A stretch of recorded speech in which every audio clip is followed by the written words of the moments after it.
Hello viewers, আজ আমি class 7-এর ইতিহাসের ষষ্ঠ অধ্যায় অর্থাৎ নগর বণিক ও বাণিজ্য থেকে ইম্পর্টেন্ট সাজেশন প্রশ্নগুলো বলে দেবো। এই প্রশ্নগুলো তোমাদের সেকেন্ড ইউনিট টেস্ট পরীক্ষা কিন্তু আসবে, তাই প্রশ্নগুলো ভালো করে দেখো। আর হ্যাঁ, ভিডিওটা কিন্তু একদম স্কিপ করো না, প্রথম থেকে শেষ পর্যন্ত দেখার চেষ্টা করো, ঠিক আছে? তো তোমাদেরই সুবিধা হবে। আর হ্যাঁ, যতবারও বন্ধুদের কাছে শেয়ার করে দিও কিন্তু। তো চলো শুরু করছি।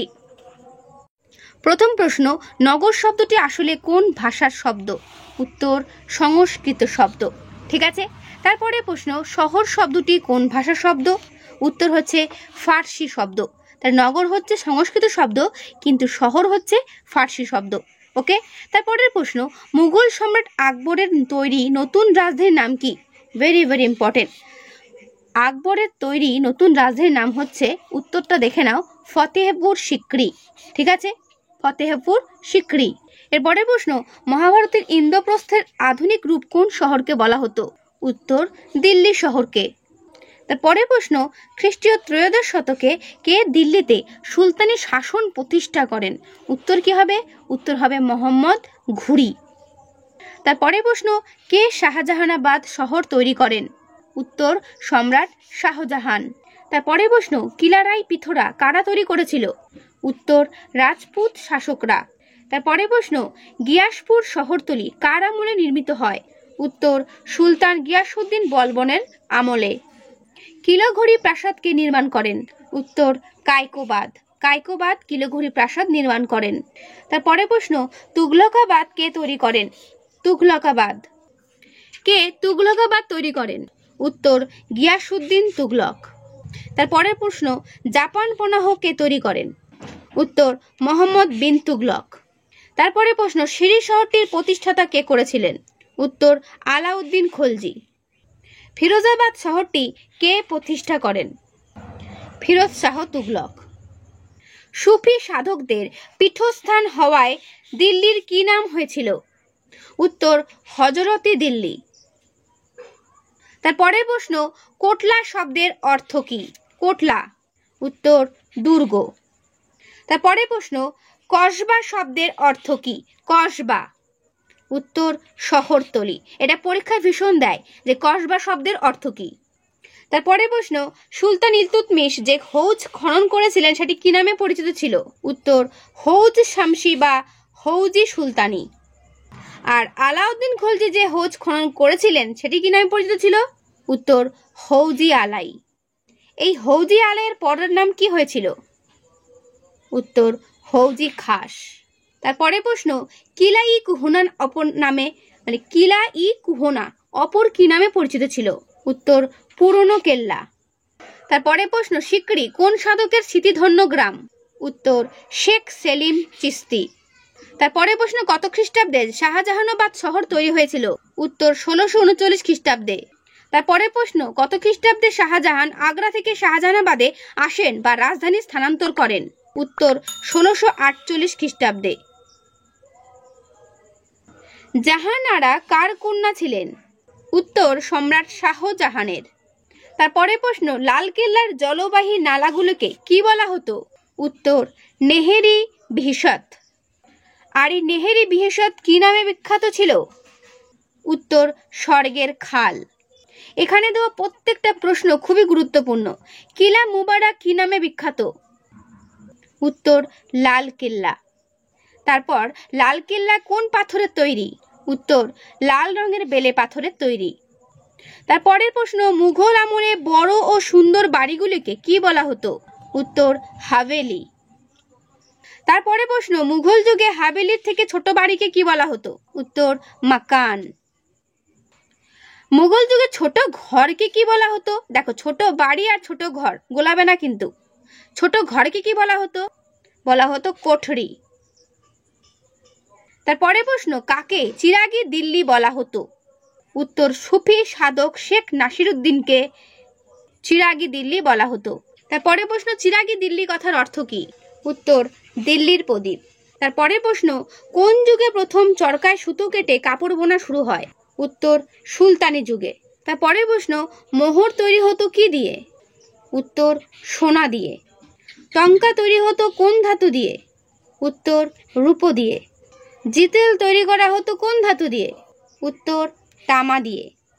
তারপরের প্রশ্ন, মুঘল যুগে তামার তৈরি মুদ্রা কি নামে পরিচিত ছিল?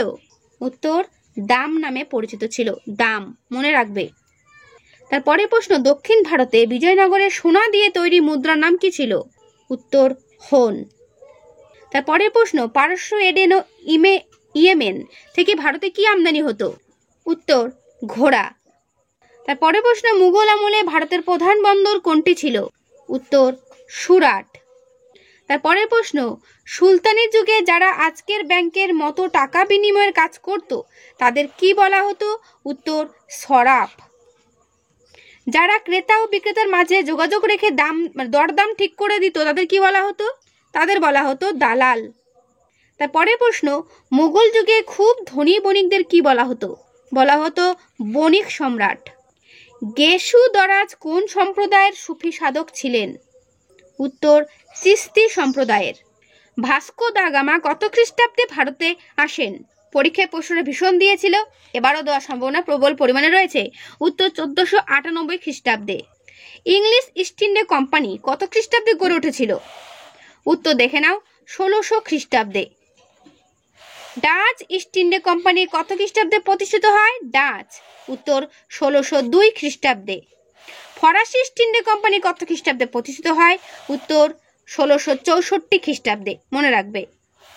ভারতের পশ্চিম উপকূলে আরব সাগরের প্রধান বন্দর কি ছিল? উত্তর, সুরাট। স্যার টমাস রো ইংল্যান্ডের কোন রাজার দূত হয়ে ভারত এসেছিলেন? টমাস রো, উত্তর হবে প্রথম জেমসের। আর তিনি কোন সম্রাটের রাজসভায় দূত হয়ে এসেছিলেন? কোন সম্রাটের? এটাও পরীক্ষা দেয়। উত্তর হচ্ছে জাহাঙ্গীরের রাজসভায় এসেছিলেন। তারপরের প্রশ্ন, বাংলায় কোথায় পর্তুগিজদের ঘাঁটি ছিল? উত্তর হবে ব্যান্ডেলে।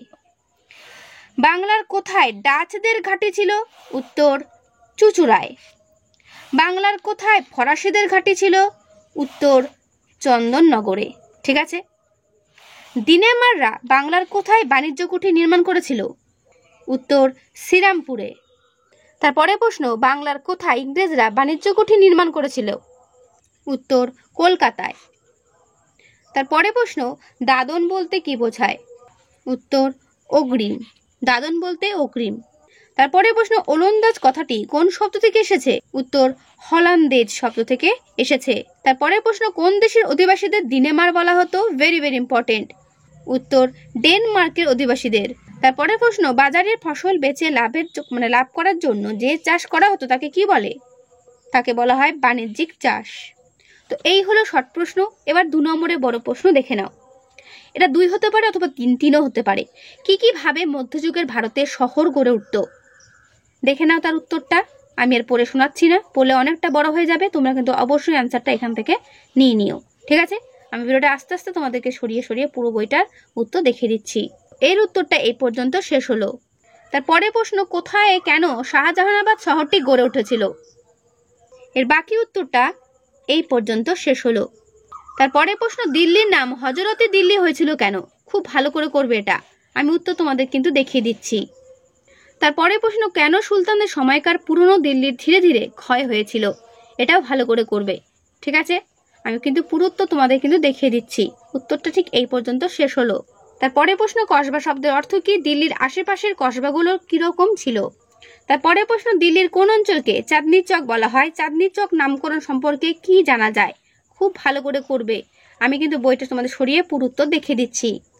ভাস্কো দা গামা কত খ্রিস্টাব্দে ভারতে এসেছিলেন? পর্তুগিজ বণিকদের ভারতে আসার প্রধান উদ্দেশ্য কি ছিল? খুব ভালো করে করবে। তারপরে প্রশ্ন, ইউরোপীয় কোম্পানির কুঠিগুলি কেমন ছিল? এটাও ভালো করে করবে। ঠিক আছে। সুরাট ও মুসুলিপট্টনম কেন বিখ্যাত? ভালো করে করবে। তারপরে প্রশ্ন, দাদন বলতে কি বোঝায়? বাণিজ্যিক চাষ কি? বাকি উত্তরটা দেখে নাও। বাকি উত্তরটা এই পর্যন্ত শেষ হলো। এবার দেখে নাও 5 নম্বরের প্রশ্ন, সুলতানি আমলে দিল্লির জল সংরক্ষণ ও জল সরবরাহ ব্যবস্থা কিরকম ছিল? ঠিক আছে। খুব ভালো করে করবে এটি। ওকে। আমি তোমাদের পুরো উত্তর সময় দেখিয়ে দিচ্ছি। দেখে নাও পুরো উত্তরটা। একটু বড় আছে কিন্তু উত্তরটা, কিন্তু যেহেতু বড় প্রশ্ন একটু বেশি তোমাদের কিন্তু লিখতে হবে। ঠিক আছে। এই পর্যন্ত উত্তরটা শেষ হলো। এর পরের প্রশ্ন, দিল্লির সুলতানদের আমলে ব্যবসা বাণিজ্যের বিস্তার কেমন বা কেন ঘটেছিল? ঠিক আছে, এটাও ভালো করে করবে। ওকে, উত্তর তো দেওয়াই রয়েছে। তো এই হলো তোমাদের নগর বণিক ও বাণিজ্য থেকে ইম্পর্টেন্ট প্রশ্ন, এগুলো ভালো করে তৈরি করো, এখান থেকেই পরীক্ষাতে কমন পাবে। ওকে, তো আজকে এই ভিডিওটা আমি এখানে শেষ করছি। কেমন লাগলো অবশ্যই কমেন্টে জানিও, ভালো লাগলে একটা লাইক ও বন্ধুদের কাছে শেয়ার করে দিও। আজকে এখানেই, দেখাবে নেক্সট ভিডিওতে। ভালো থেকো সবাই, আর হ্যাঁ, ভালো করে পড়ো সবাই।